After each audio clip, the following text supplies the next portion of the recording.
Hello everybody, I'm Eric Atkinson from Team 1334, and I'm the lead programmer here on our robotics team. And so I'm going to introduce you to our robot. So this is Fred, who's from the 2009-2010 year, and his name stands for Freaking Ridiculous Electronic Device. So Fred was designed to play a game that was kind of like hockey combined with basketball. Each robot carried around a trailer behind them that was about this big around, and the objective was to score these balls into the opposing team's trailer. And it was all done on a slippery surface with low friction wheels. So what Fred does is he takes these balls and sucks them up from the floor down here and brings them up to the top using a system of conveyor belts. And then up at the top, he spins these wheels really fast and the balls shoot out and land in our opponent's trailer. And Fred's drivetrain consists of 4 wheels all pointing forward, and they're arranged in what's called a tank drive or skid steer formation. So how that works is each side is driven independently. So you can either move both sides forward or both sides back, or move them in opposite directions, and that allows you to move forward, backwards, and turn left and right as well. Grace is our robot from the 2009-2010 year, and she was designed to play a game that was kind of like a soccer obstacle course. So the objective was to kick soccer balls into goals at either end of the field, but it was played on a little bit different kind of field. There were 2 bumps that divided the field into 3 sections, and each of the bumps were about this wide and this high. So it was quite a challenge to be able to get the robots over them, but made it interesting. So Grace has a kicker on her that allows her to kick soccer balls across the field, but also she has a pretty unique drivetrain.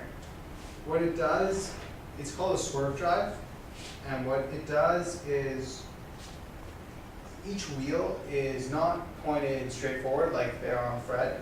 Instead, they're mounted on a module that allows us to point the wheel in any direction we want, and then drive the wheel in that direction.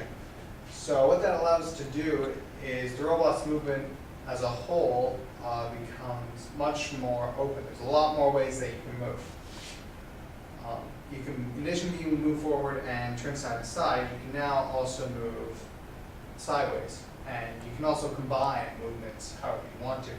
And one of the interesting things that I think is interesting, because I'm a programmer, is you can also make the center of rotation of your robot wherever you want it to be. It could be on Mars if you want it to be. But we decided to make our center of rotation right about here, because if we were handling a ball, the ball would be sitting right about here waiting to be kicked. And if we wanted to turn and change where we wanted to kick, if our center of rotation was the center of our robot, the ball would kind of be bounced away from us. But if our center of rotation was here, the robot would spin around the ball and it would keep possession of it. So that was the idea behind that. But it's just one example of how this kind of a drivetrain can be advantageous. And I think it's really, really cool, mainly because I'm a programmer. But it's also very complicated to program because you have 8 different motors just for the drivetrain alone, because you need 2 motors for each wheel, one to do the steering and one to do the driving. So that's complicated, and you also have to make sure that they're all pointed in the right directions and none of them got a little bit off in their alignment. It's a bit of a hassle, but it's well worth it, as I'm going to show you. I'm going to give you a quick demo of how Grace's drivetrain works. So using our handy Xbox controller, you can see Grace can move forward, sideways. She can also turn, and like I said, her center of rotation is at the front. And then you can combine these however you want.